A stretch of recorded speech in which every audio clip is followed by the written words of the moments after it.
This is the Cycling Over 60 podcast, Season 2, Episode 59, The Risk of Challenging Myself. And I'm your host, Tom Butler.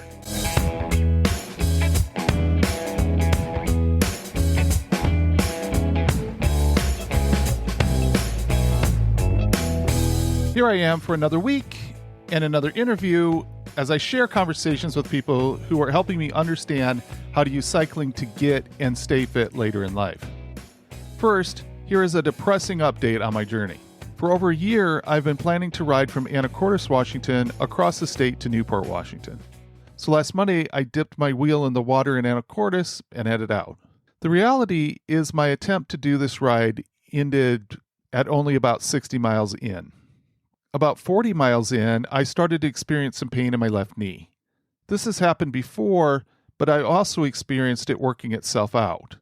On this ride, however, it progressively got worse, and by 60 miles in, I was really uncomfortable. The pain on every pedal stroke of my left leg caused me to put more strain on my right leg for the remaining 28 miles of the route that day. I felt like I didn't really have a choice but to keep going and then try to heal my left knee overnight to continue the next day. Monday night, it was very painful just to walk, and I knew that it was going to be hard to keep going. When I woke up on Tuesday, I felt more optimism because my knee felt dramatically better. Even though I knew it was going to be painful, I was hoping that I could heal up enough each night to keep going for the rest of the trip. But 20 miles in that day, I knew that wasn't going to happen. At that point, my entire focus was just getting through that second day without quitting. Not only was my left knee hurting, but I must have also messed up my right knee from how I was pedaling the day before. So both my knees were really hurting. Every mile made it more and more clear that I was going to fail to make it past the second day. I was truly heartbroken. I had been so excited on Monday morning when I started because it looked like incredible weather had moved in for the week. And that meant that the threat of wildfire smoke was being cleared out, and the temperatures for the week looked fantastic. I even saw my experience of dipping my tire in the water at Anacortes as a good omen. We drove to the ferry dock in Anacortes and found that the water wasn't accessible from the spot that I had planned to leave from. However, my wife Kelly's persistence, with the help of some ferry workers, led us to a nice area where we got some great pictures of the start. And I was in cycling heaven for the beginning of the journey. I was riding along the waterfront in Anacortes on an awesome trail. As I left the urban area of Western Washington, I started moving towards the wilderness of the North Cascades National Park. It is such a beautiful part of the country, and I was just soaking in being on the bike, experiencing the nature around me. It was such a difficult moment as I transitioned into disappointment, seeing my goal of riding across Washington look more and more like an impossibility. On day 2, there was even more amazing landscapes. Climbing over 6,900 feet of elevation took me over 2 passes with the North Cascade mountain range all around me. It is stunning. The emotional pain of knowing it was going to be the last day of the trip was somewhat mediated by the fact that I was cycling in such a beautiful place. The first pass you go over is Rainy Pass. It was around 9 miles from that pass when Kelly met up with me at a pullout and we talked about how I was doing. I actually quit at that point. I pulled my water bottles out of the cages and started to get the bike ready to load on the car. One factor was that the painful riding was making me so slow that I didn't think I'd be able to finish before dark. But Kelly made a comment just before I loaded up the bike that she thought I had time and that sundown wouldn't be a problem. For some reason, that gave me a bit of a boost. I decided to just ride a little further to get the most I could get in before dark. I was so happy when just around the corner, the road flattened out and even included some downhill sections for a couple of miles. I got to coast some, and it gave my knees just a little break. From there, I just toughed it out up to the top of the highest point of the route, which is Washington Pass. I still had 30 miles to go to get to Winthrop, but it was almost all downhill or flat. I don't think I pedaled for over 10 miles as I dropped down the other side of Washington Pass. I have to admit that descent was scary for me. The one thing that made it okay was that for some reason there was very little traffic. So for most of the descent, I had the whole road to myself. I don't know just how fast I could have gone because I was braking a lot during that descent. I felt like I was on the edge of how fast I could go with my bike handling skills. Riding for that long by myself I had plenty of time to think about what went wrong. I had definitely done more miles without knee problems before that ride. In fact, knee issues went away from me when I got the specialized roubaix and got it fitted to me professionally. The conclusion that I came up with is that my preparation was most likely a mistake. I had implemented a plan that I thought would make sure that my legs were fully healed before the trip while still maintaining my fitness level. I think that plan failed miserably. It's still really hard for me to avoid beating myself up for such a seemingly dumb mistake. By the time I arrived in Winthrop, I was convinced that if I kept going, I risked doing some damage that would keep me off the bike for a long time. I definitely wanted to avoid that, so I decided to stop the ride. Kelly and I decided to drive what would have been the next 2 days of the route before heading home. Loading the bike on the car to head out the third morning was really difficult for me. The weather was amazing, and I knew the route took me through a totally different type of scenery. I paused a moment to let go of the challenge and load my bike on the car rack, and my attempt ended with heartache. This episode ends season 2. I thought it was going to be a triumphant finale, but instead it ended with a thud. I will be back next week and start planning for how to challenge myself for a new season. One thing that didn't happen with this disappointment is any reduction in my commitment to cycling my way to more health and fitness.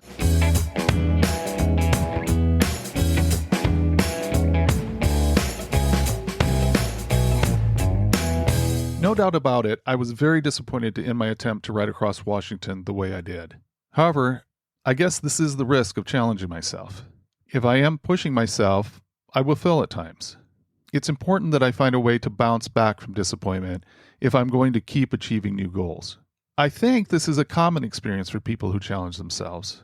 I wanted to get a professional opinion on bouncing back, so I asked Zach Goulding, a psychotherapist and the person behind the Ride This Out podcast, to join me for a discussion about dealing with disappointment. Here is that conversation. I am joined once again by Zach Goulding from the Ride This Out podcast. It's good to have you back. Tom, thanks for having me again. It's great to see you. Yeah, good to see you. If you want to learn more about Zach and Ride This Out, pull up the January 26th episode. We kind of go into more detail there, but I invited Zach for a particular conversation based on current events. And but I'd like to start out. Can you share a recent cycling experience that illustrates the role of cycling in your life? Yeah, cycling is definitely my life in general. I ride my bike every day. I commute to work on my bike. I ride during my work. I ride on my way home from work. I ride with my family.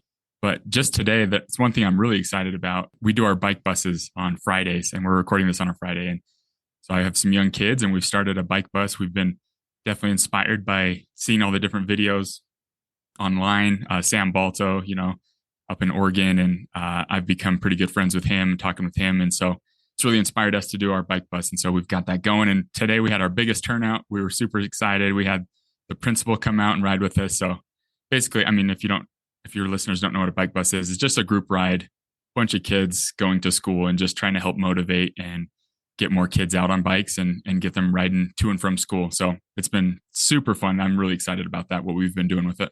To me, there couldn't be like a better way to start a school day.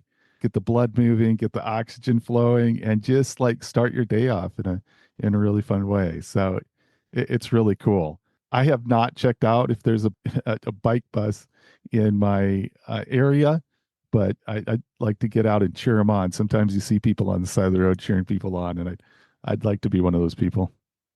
Go out there and ride with them, Tom. I'm telling you, we love having our volunteers out. We love having other people, even if they don't have kids, they want to come and ride with us. And some of them will help us, cork the intersections and hold cars, and some of them will just ride with us. And there's so much energy. It's they're the funnest rides I've been on. It's a blast. So yeah, find one or start one up on your own. Maybe.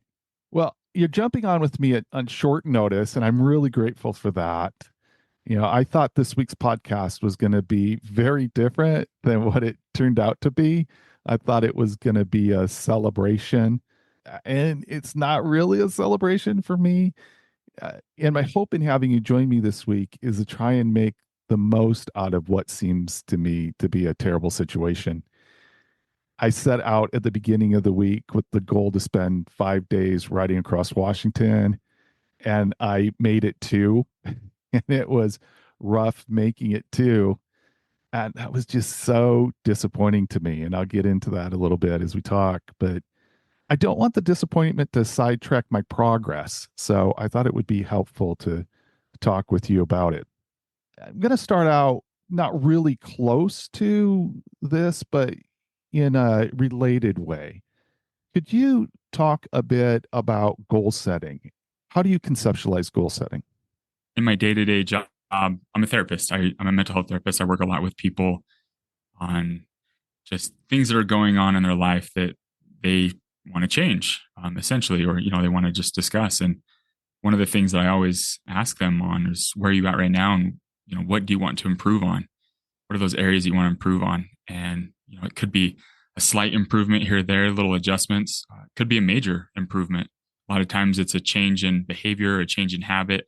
The idea of a goal, for some people, it actually scares them, and they say, I don't want to work on anything out of fear of disappointment, because I know that if I try to do something and I don't meet that, then I'm going to be even more disappointed. And that just kind of proves to myself, adds another brick in the wall, if you will, of, see, I can't do this type of thing.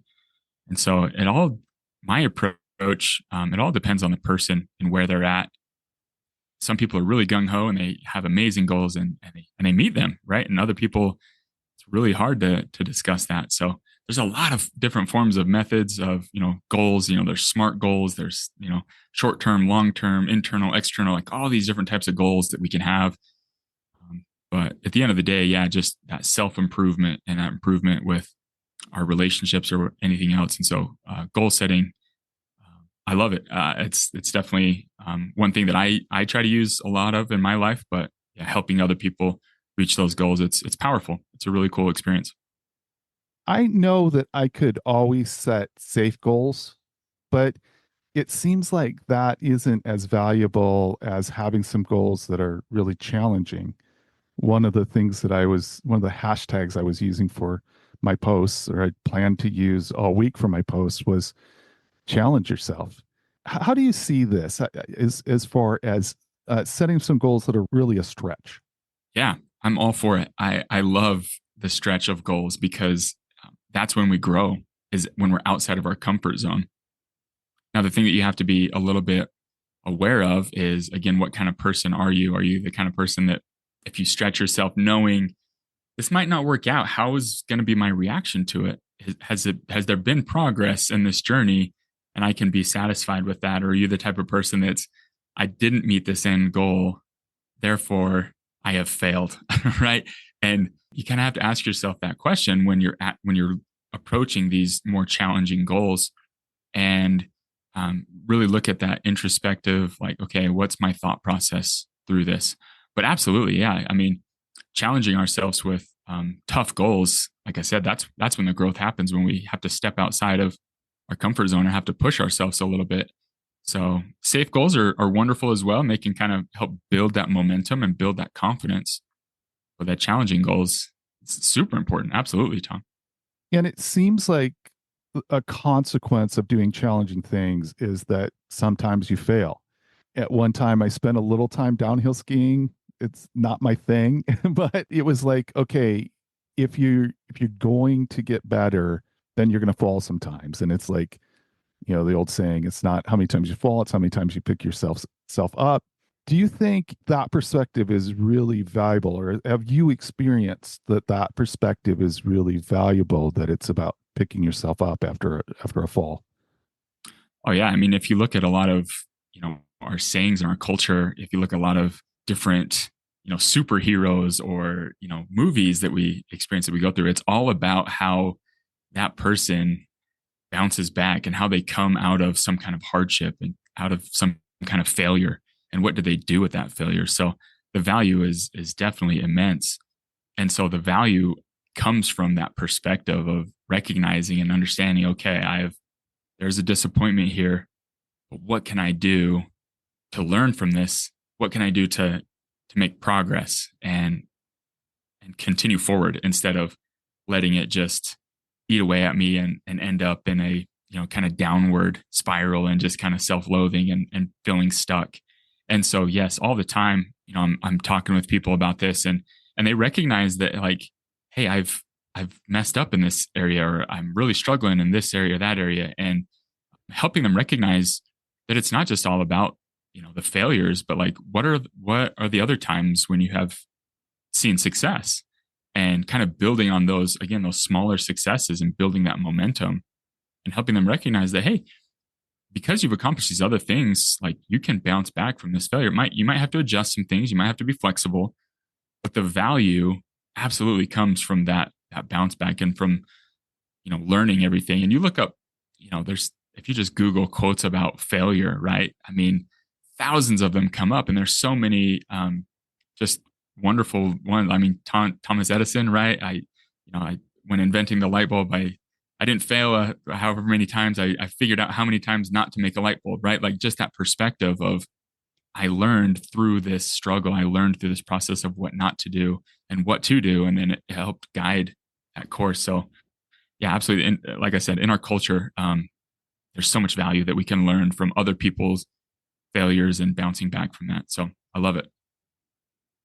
I think most people, when you hear someone say, "Man, I'm really disappointed about this," I think that most people have a picture in their mind about what that means, or they can relate to that by feeling the same. I'm wondering, as a psychotherapist, like, how do you think about disappointment? Is there more, is there kind of a psychological element of that you would bring out? Yeah. It all kind of depends on what we are disappointed in, right? Disappointment in its purest form. I mean, you think of a kid at the store, and maybe maybe like a 2 year old, right? And they ask their mom for a piece of candy, and their mom will say, "No, sorry, buddy, we're not going to get candy today." And they are hit with disappointment in its rawest form. And when they are disappointed, how do they respond? How do they react? Depends on the kid, but uh, I would bet that, 9 times out of 10, that kid might yell, he might throw a temper tantrum, might, roll on the ground and just really freak out. Maybe I'm just, thinking of my own kids and their reactions to things. but, but when they, but the reason why they do that is because that disappointment is everything to them. That candy is everything to them. That's the world to them. That's all that they see. They don't really see long term of, okay, I'm not going to get candy today, but I might get some tomorrow. Or I might get some next time we come. They have that. As we kind of grow, our brains develop the ability to see a little bit more long term, so we can keep that disappointment in perspective. And so when we feel that disappointment, it's okay. And in fact, it actually, we can use it as a teaching moment of, why am I disappointed right now? What is it about this that is so valuable to me, or that's so important to me? As a kid, it's that candy. As an adult, it's a job, or it's a relationship. And so that disappointment, it's a signal. It's teaching us something about what our values are, and what we really appreciate, and what we really want. So yeah, again, that disappointment, it's a real thing. And some people, that disappointment, it might come out as anger, right? It might come out as yelling or lashing out. And other people, it might come out as anxiety. They just feel really worried about something, or pacing around. And other people might come out as depression, just really sad and like kind of emotional, and just really hits them. But it's raw and it's real, and we're all human, and we all experience disappointment on some level or another. And if we don't, then we're not really living, right? Like, it's okay to be disappointed about stuff, and it's okay to recognize that, and monitor our responses to that disappointment. Because yeah, we experience it, like I said, even at an early age, through our whole life, and just recognizing our responses to that disappointment. There is obviously different levels of disappointment. I mean, I've gone into, an ice cream shop and been disappointed that they were all out of, mocha, almond, fudge ice cream, and that's a level of disappointment, but, pretty easily finding another flavor to eat. So that disappointment's, kind of short lived. And then there's other disappointment that's just deep, and it seems like that deep disappointment is related to grief. Would you say that's true? Yeah, yeah, absolutely. And grief is so complicated with what we experience. We've all heard like the stages of grief, right? There's denial, like, hey, this isn't happening. There's an anger about it, right? We get angry. There's bargaining. We try to like, oh, if only this can happen, then maybe this might happen. And there's that depression or like sadness that sits in with it as well. And then finally there's the acceptance, right? So like that, those are kind of like the main things that kind of make up grief. And some people say, oh, I'm in a grieving process. Of course, if we've lost a loved one or something really traumatic has happened in our life, and it just doesn't go in steps. It can be you know go in a cycle. We can feel one thing one day, we can feel another thing another day, and can kind of bounce around, and that grief can hit us in different moments. And so, yeah, absolutely, disappointment is definitely connected with that grieving process and that grieving cycle. And so many times I work with a lot of people that have experienced a lot of trauma. Specifically, I work a lot with people that have been in some kind of car crash, right, where they have some kind of trauma, and they experience this disappointment of like, oh, I'm injured, I'm not able to do what I once did, or I'm not able to get in my car and drive like I once did. I'm so disappointed. I'm so mad. I'm so sad. I'm so like just angry about everything. And so as that process happens, and it's, they kind of discuss it, that acceptance, it's a hard thing, but it's kind of interesting when that acceptance happens, that's when change can happen. Right. And it doesn't mean that, those other emotions aren't going to come or go, but that's really when that's like, okay, I'm accepting that I'm disappointed. Now what am I going to do about it? Right now, what's the next thing? Again, am I going to sit in it, or can this help motivate me for whatever else it is that I want to try to accomplish, or whatever goals I want to set in my life? This failure seemed like a really big deal to me. And it's because I put over a year of planning into the trip, like layer and layer and layer of planning and sharing with everybody. But then I also think about an Olympic athlete that trains a lifetime and then like misses the Olympic team. And so, when I think about it in that perspective, it doesn't seem like such a long-term goal or such a big goal. But it's also, I think, important for people to be able to be acknowledged for the disappointment they feel, if that makes sense what I'm saying, and not just to say to someone, oh, look, that's no big deal. You shouldn't be disappointed about that. It's not like you're an Olympic athlete that's been training your whole life. So it seems like in some ways there's a concept of being okay with being disappointed. Yeah, I love the way you phrase that. There's definitely perspectives of disappointment and levels to it. And so, yes, for that Olympic athlete, that they've been training their whole entire life, like you said, and that is their life. But this has been your life, Tom, right? The whole last year, like you've been training for this. This has been everything. This is your candy bar at the store that you're asking your mother for. This is everything that you've wanted, right? And so, absolutely, that's a real aspect of it. And so, being able to validate that for ourselves, and if we see that in other people, validating and listening to, and this was a big deal, right? This was a hard thing, and using that again, that awareness and that validation as acceptance and as a moment of growth, and a moment of, this is how I'm feeling. And like you said, being okay with being disappointed. There's so much value of learning. We call it distress tolerance, within the therapeutic world, of just being able to sit with something that's uncomfortable and be able to sit with it. And sometimes we have to just, hey, welcome on in, disappointment, have a seat. You're riding with me today. We're here. We're along for the ride. Doesn't mean I am disappointed. It's just you're here with me, and I need to kind of tolerate you for today. And so when we sit with that distress, it teaches us that skill. And again, where that distress and that growth, that's when that really can happen, and really teach our mind and emotions those beautiful lessons that can be learned in those situations. One thing that I do struggle with, I do sometimes, maybe in a way, set with disappointment too much. So maybe there's like a healthy way of setting with disappointment, because I often ruminate on failures. I don't know if that's really a clinical term, but Can you talk about the impact of continually replaying negative events in your mind? Yeah, rumination, absolutely. It's a clinical term. We use that a lot. When you ruminate on a thought, generally it means there's a negative thought that's happening, and you're just kind of stuck in this cycle. This rumination is just going over and over and over again. There can be a value in ruminating just for a time where you pull out some of that value, but there's also a term that a lot of the people that I talk with, they use this term, and it's come up so many times. They call it a downward spiral.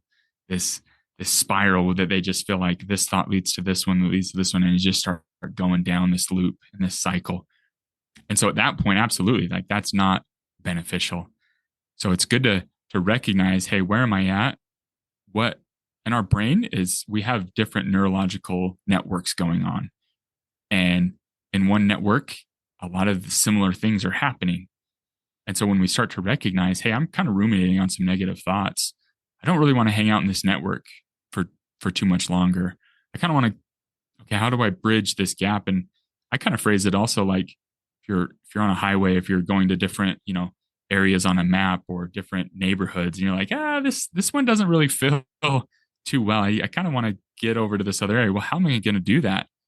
That bridge or that path, it starts with, again, the recognition, and then thinking a positive cognition, a positive thought of addressing it and saying, hey, I'm disappointed and I'm okay.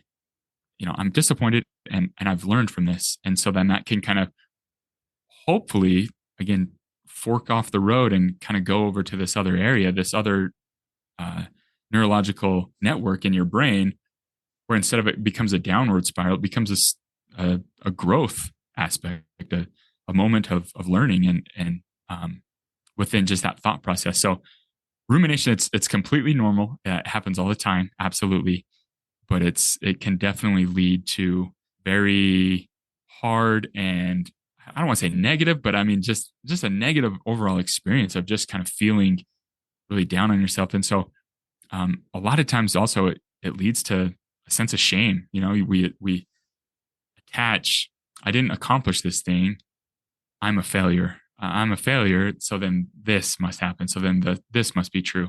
And that's where that downward spiral begins to happen. But catching yourself in that moment and separating your thoughts for just a half of a second, and just, again, bridging that gap and going over to a new network. And it's kind of like changing the channel, or, flipping on the TV or doing something different, where you are actually creating that space to go to a new area, a new positive type of thinking. So yeah, that rumination, we get caught in it. It's very normal. It's very natural. Just try not to hang out there too long, bridge that gap, find another area. And when we start to experience that shame, test that out and just say, you know what, I'm disappointed in this aspect. That doesn't mean, all these other things. I'm disappointed, but I'm strong. Like I was able to work through this, and having other kind of affirmation, mantra type of statements, positive quotes, whatever it is that can help pull us out of that cycle into a new direction. And I'm just going to say that I'm sure you agree with this, that if someone finds themselves stuck there, and part of it could be that a disappointment is built on other disappointments or self concepts that someone has, and that rumination is really not just that moment, but kind of a culmination of a lot of moments in life. And it seems like that's like a perfect opportunity to reach out to a psychotherapist and say, man, I am just not getting over this. And to have a conversation about some strategies, and also maybe get into, what is this built on? Is there some past traumas? There's some past things going on that need to be uncovered. 100%. I totally agree with you. And one of the things that a lot of people talk about when they experience some kind of disappointment or traumatic event, like recently, a term that they'll say is, it kind of unlocked all these other things that I thought I'm good with, but all of a sudden they're coming back up. And that's normal, and that's okay. And that's absolutely, to have a third party or have someone else to just really talk with these things through, and then you don't have to worry about, how is this going to go back to my boss? Is this going to go back to, my family member? But just really put words to some of those thoughts. And when you do that, there's an element of healing that can happen. And, whether you journal about it, whether you talk about it, whether just again, create that space for those to be, in a sense, kind of aired out and just kind of worked through. Absolutely. It's really cool. It's a really awesome way to see it. And so, I've talked about this before on your show. That's one thing that I do a lot with my clients is sometimes I'll go on a walk or a bike ride with them, because there's this top down approach, like where we try to think it through in our mind, but there's also a bottom up approach where we need to move our body as we're kind of processing these things. And as we do that, that energy can be released, and it can be kind of like in a physical sense, we work through that. And so like, yoga with distress tolerance, you learn to sit with those things and you learn to just hold it and you learn to breathe. Cycling is the same way. So many people that cycle, they talk to me about that, like the benefit.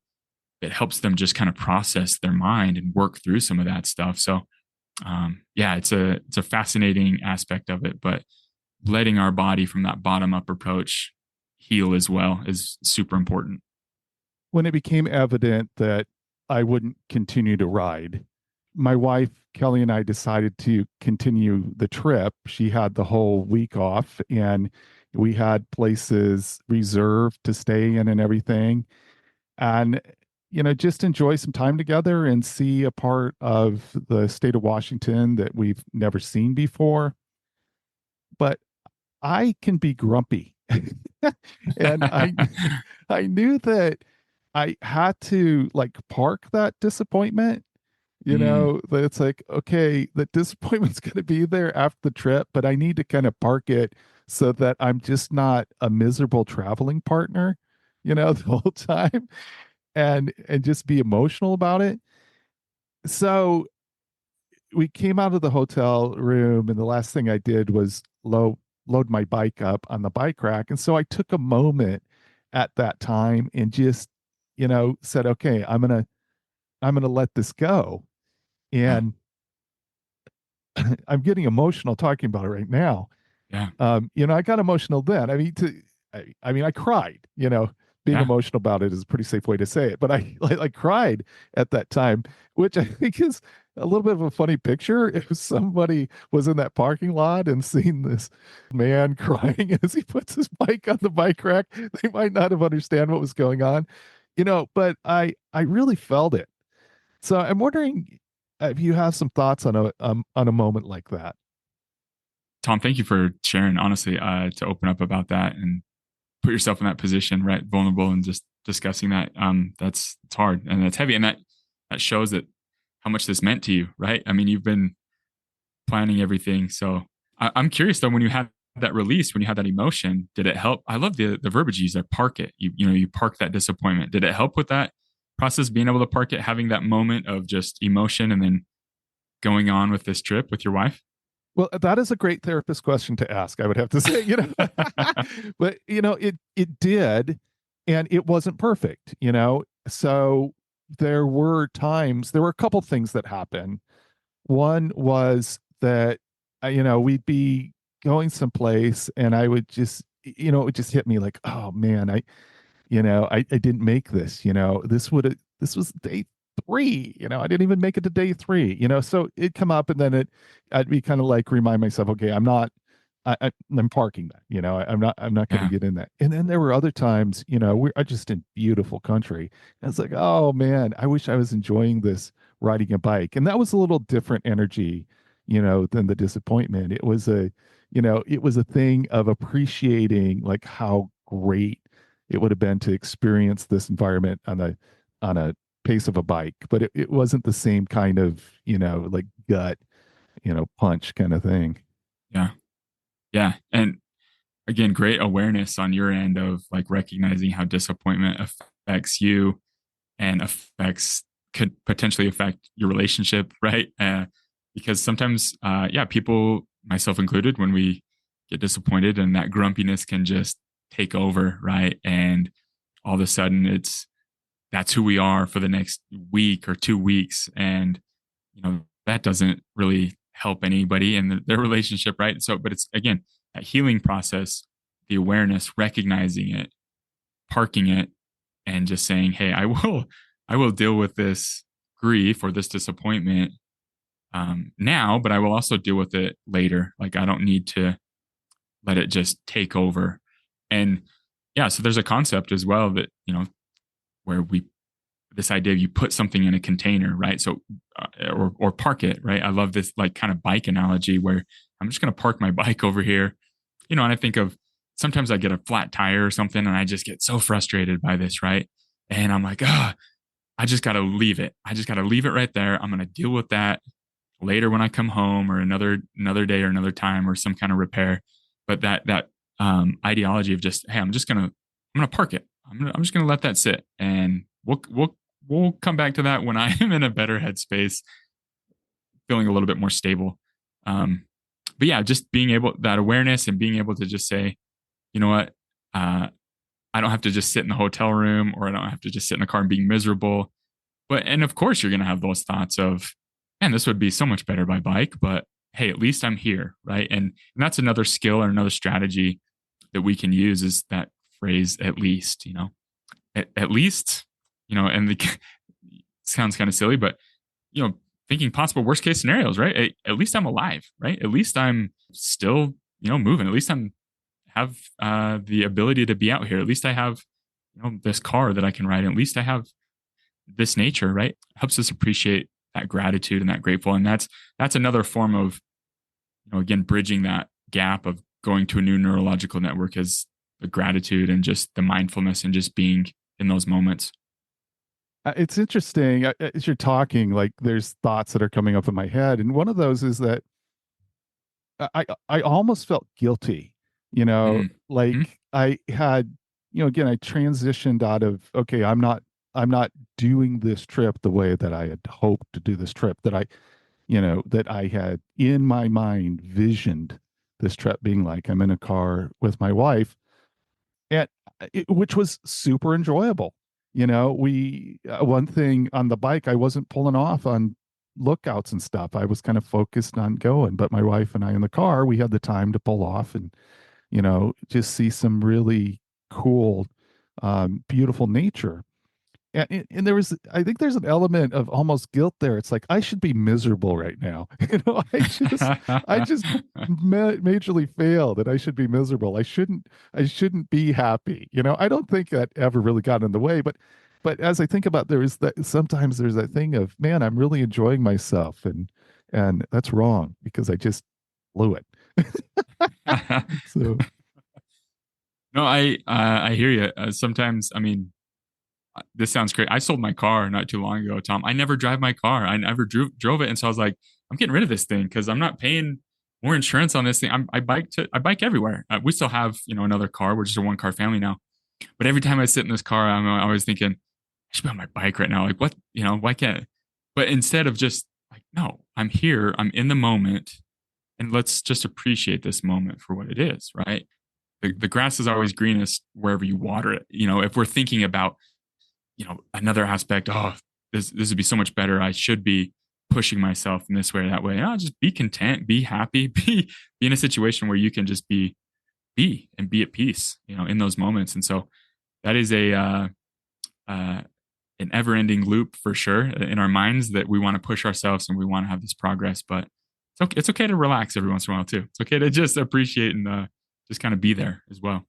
yeah, and again, looking back at it, it was really a healthy thing for me to do, is to have positive experiences. Yeah. you know Part of what made it so hard, still makes it so hard, is that I feel in a way I let a whole community down. I talked about this almost weekly on the podcast for a year, and you know I really had a desire to demonstrate that someone in their 60s could do something this hard, Yeah. and I felt really like that's an important message, Yeah. that you can do hard things like this later on in life. And then I feel like I did just the opposite. It's like I showed like how bad you crash when you're in your 60s, and how bad you can feel in your 60s. So there's that, that again, that part of letting others down by the example that I showed. And so I'm wondering if you could talk a little bit about, a healthy way to look at disappointing others. Here's another therapy question for you, Tom. Have any of your listeners or followers messaged you or called you and said, "I'm so disappointed that you didn't accomplish this"?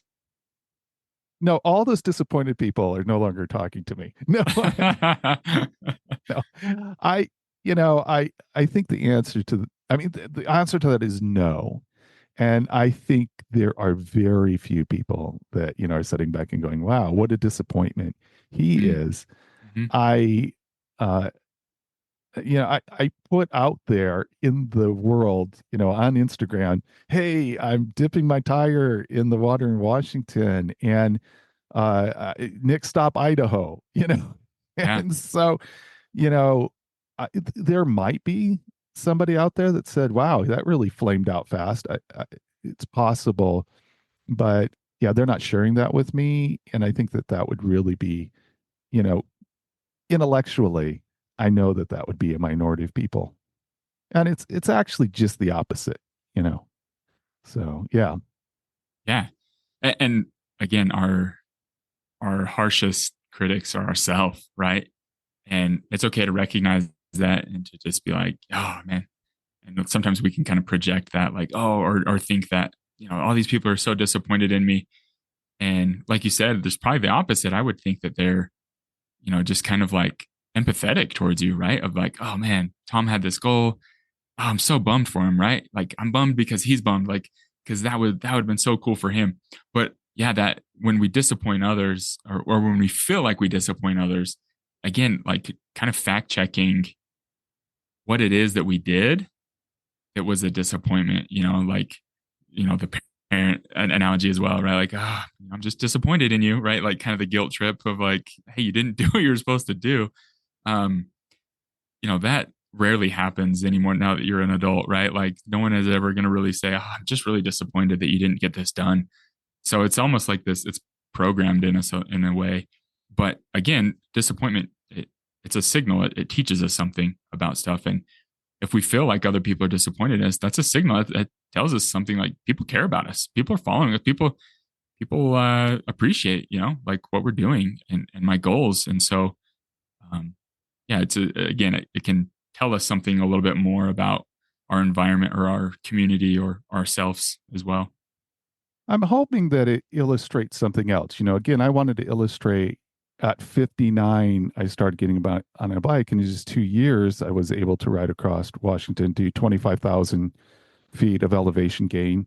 I wasn't able to do that. I ended up doing somewhere around 7,000 feet of elevation gain in 2 days, most of it in the second day, which, actually was good for me, but I hurt for most of the second day, Mm. basically the whole second day. It really hurt, and I was really pushing through pain.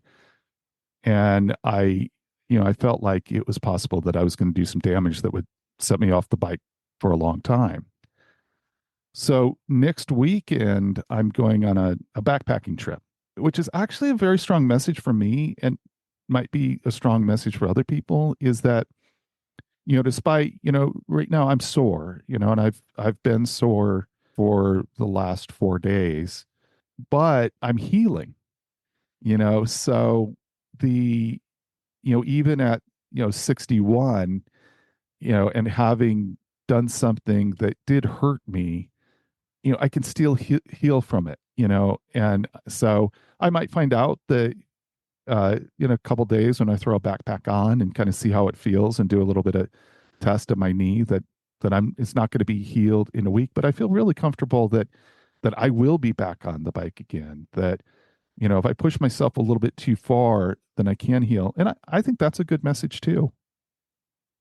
Yeah, knowing your limits, right? And knowing also, I mean, what the potential consequences of if I push this is actually going to impact other areas of my life, that it's going to cause more damage, right? And so having that wisdom of knowing where's the line here?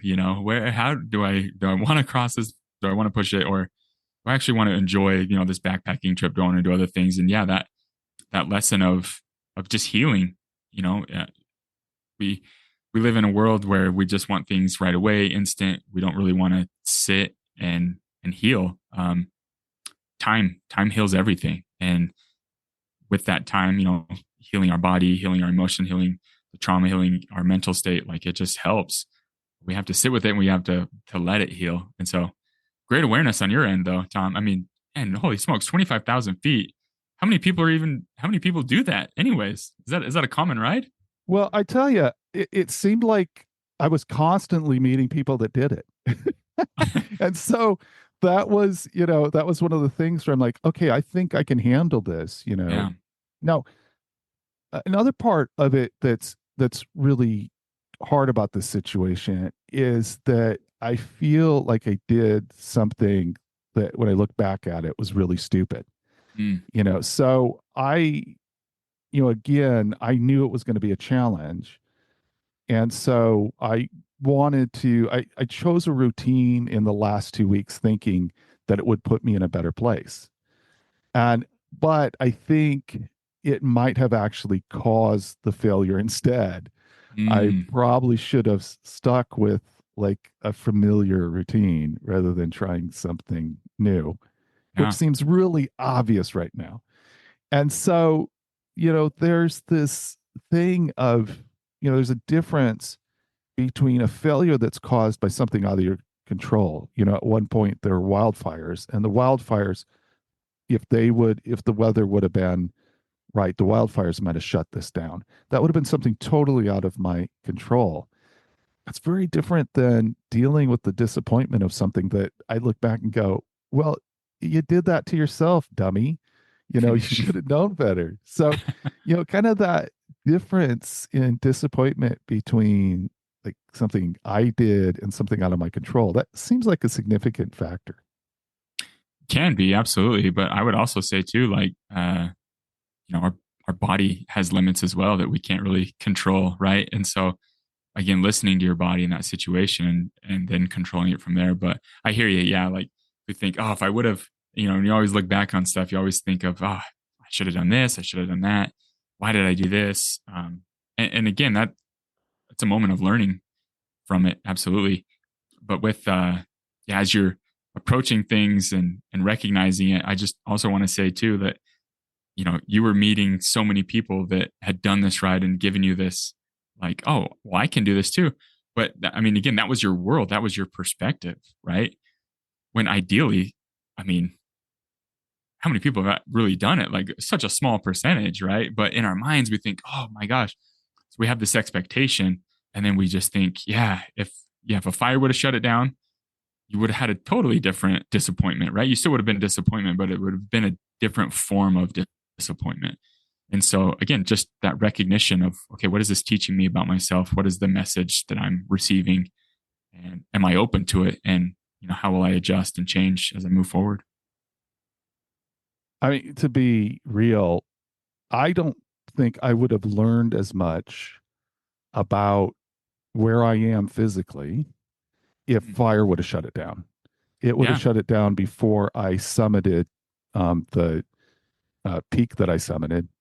And, so I learned just a lot more about where I am physically, how to might challenge myself in the future and everything, by pushing to this point of physical failure for myself. You know, and that's a complicated thing, but yeah,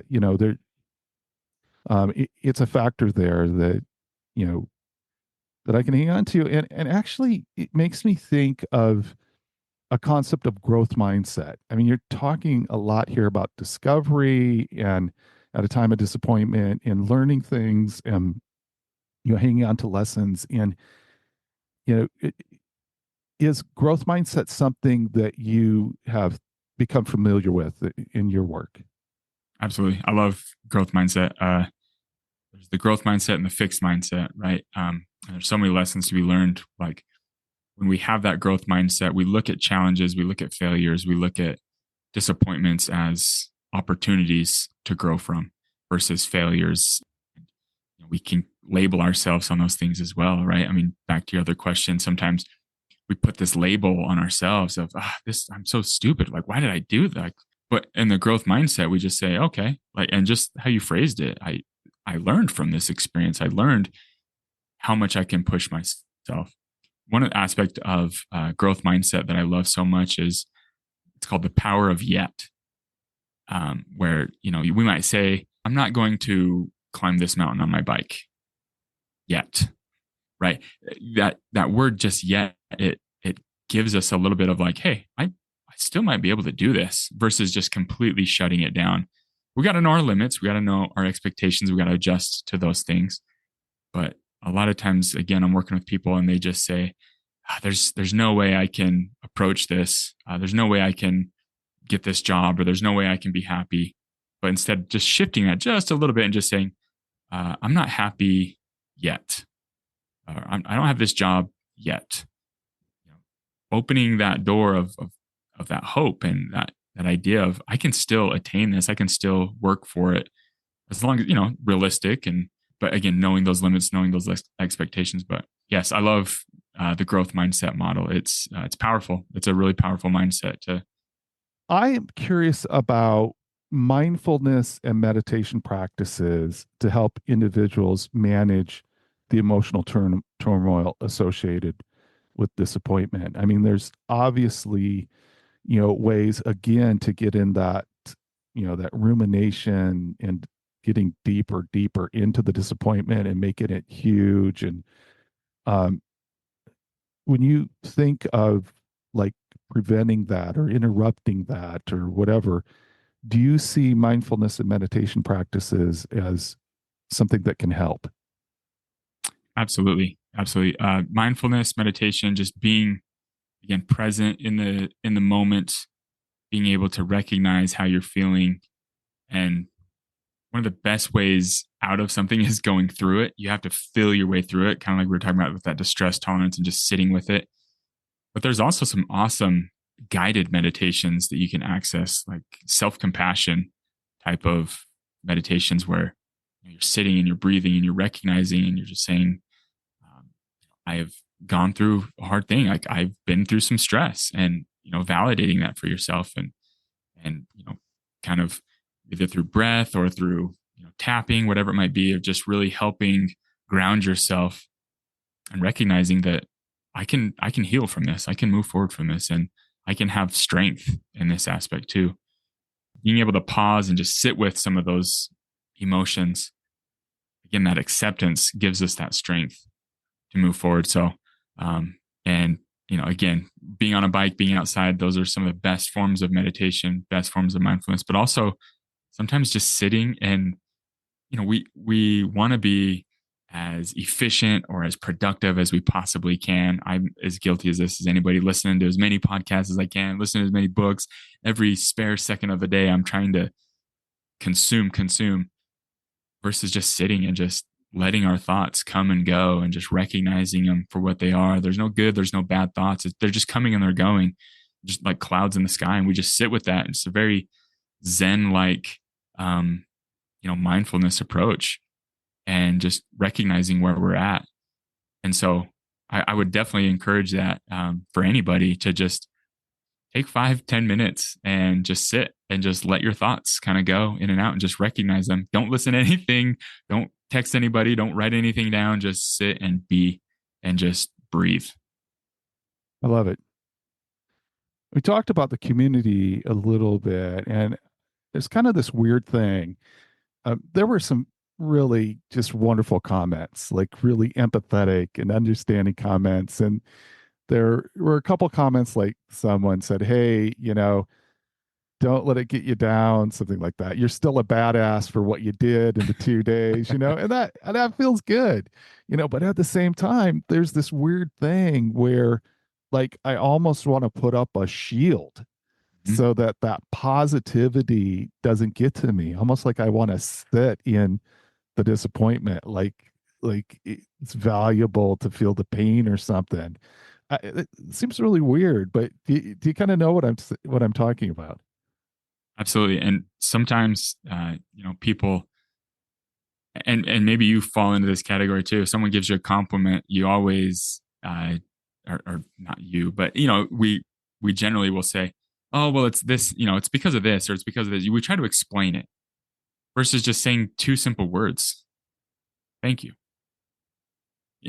Oh, I was so impressed you did this thing. Like you have such a great ability to do this.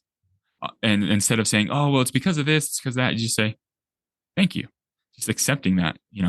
And there's such a power of just being able to, again, accept their compliment, and then it reiterates back to them that you really are appreciative of that. You're not discounting that, and you're just saying, thank you. I appreciate you noticing. Right.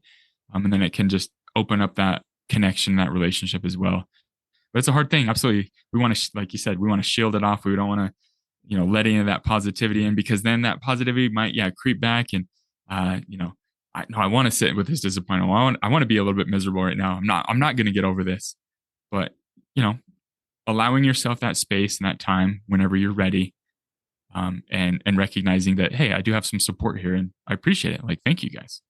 Yeah, I was really thankful. It was really fun, and really talked about, or really illustrated the cycling over 60 community that's growing, and just how cool people are. I've said it before. I'm kind of partial to cyclists. It just seems like cyclists have a higher average of coolness than the general population. That's it's probably not a right thing to say, but I believe it.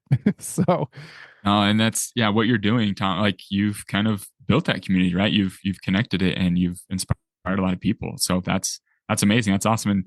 And to speak to that point, the other day I was riding my mountain bike, and I came up on this peak area, and I'm just on this lookout, and I'm just hanging out there. And then these two older gentlemen came ripping through on their mountain bikes, and we just, I didn't know them, they didn't know me, but we just had the coolest conversation for 10, 15 minutes, talking about routes and everything. And I'm like, that's who, man, 30, 40 years from now, like, heck yeah, that's my goal, like, to be you guys. Like, so cool. Absolutely. So I love the cycling community. It's amazing. that's awesome. That's awesome. Zach, this has been like such a great conversation. I really appreciate you taking the time to do this. It was short notice, and for you to clear things so that you could do this, and I think it's really helpful to get your perspective. I'm wondering if you would kind of summarize this conversation about pushing yourself to the point of being disappointed and kind of dealing with that. How would you summarize those topics? I say this a lot in different podcasts that I do, or different podcasts that I've been on. I like to just tell people, like, be open to whatever it is that you are learning. Be open to whatever it is that hits you in that moment, in whatever aspect. Don't let someone dictate what you're going to do, or this or that, but just be open to what you're feeling, and be open to whatever idea that you might have in that situation. Now, with that said, with disappointment specifically, be cautious of labeling ourselves, being cautious of shaming ourselves, but just approaching it in a way of, what, I set out to do this thing, and I didn't complete it, but these are the things that I learned from it, and these are the things that I can grow from it, and this whole process. And so, honestly, Tom, I appreciate you talking about this, because it'd be really easy to probably cross your mind, right, to like, I don't want to talk about this at all. I don't, I'm just going to pretend this didn't happen. I'm just going to shy away from this and not worry about it. But, I appreciate the questions that you sent to me. And I am willing to bet that as you were typing those out, that was almost a therapeutic lesson for you to just kind of release some of that and just kind of put it on paper and just to discuss it. So, again, kudos to you for being able to talk about it. That's extremely insightful. I'm sitting at this table. There's this wonderful resort.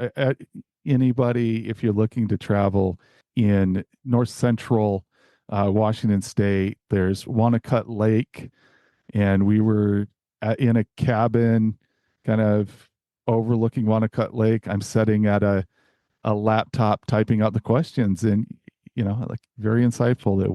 I was processing my thoughts about it as I was doing that, and it was a healing thing. Do you have anything you want to highlight coming up, or something that you've recently done with your podcast? I'm just trying to stay afloat with my podcast. Man, I admire you with the diligence and the episodes you put out. You have some awesome stuff, Tom. But I'm just trying to stay consistent with it as much as I can. I started last time I talked with you. I started my own solo practice, and I've been up and running with that, and it's awesome, and I've loved it. And I incorporate biking as much as I can, riding with some of my clients, and discussing things. I do a lot of telehealth, and so as I'm talking with some of my clients, I'm super proud to say a couple of my adult male clients have been bike commuting to work, just from some of our conversations and how much it's helped them with some, just their mindset and just their approaches to things. And, there's a few teenage boys that I'll go on rides with. We have an awesome protected path, a separated path where we are able to ride and just have conversations. It's amazing. And so building up my practice, I'm definitely continuing that, but I definitely, with the podcast, I have some really cool guests coming on that I've just interviewed. I'm going to be dropping those soon. It's been a lot of fun. It's been a lot of awesome opportunity to connect with so many people. And I think last time I talked with you, I was saying how we were going to go to New York and do a ride out there. And we did that, the 5-borough tour. That was amazing. And I connected with a few people that I had on my podcast out there. So that's my motivation is, through the wonderful world of the internet and the podcast world, you're able to make awesome connections with people and just still keep tabs on them. So that's been really fun. It's been really cool. I'm excited to continue on that journey. I saw some fun images from the trip to New York, so that was really cool to see on Instagram. Yeah, it was a blast. The bike lanes out there, the bike paths. Oh my goodness, it was the trip of a lifetime. I'm definitely planning on going back out there just to experience a city like New York from a bicycle. Was just amazing. It was so much fun. Again, Zach, thank you so much for joining me and spending some time looking at this. I think your expert opinion is really helpful, and I look forward to talking again sometime later. Absolutely. Yes. Thank you, Tom. Yep. Bye now.